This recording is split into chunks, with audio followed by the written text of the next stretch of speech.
Dirty Steve, you're coming together pretty good, bud. I gotta tell you, the N5015 Pro Tracks on 15-10 slot mags on the back, looking good.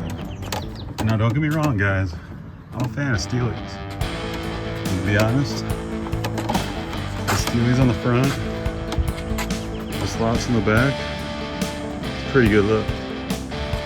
I just wish there was like a van wizard or somebody where I could get some slots for the front of this thing.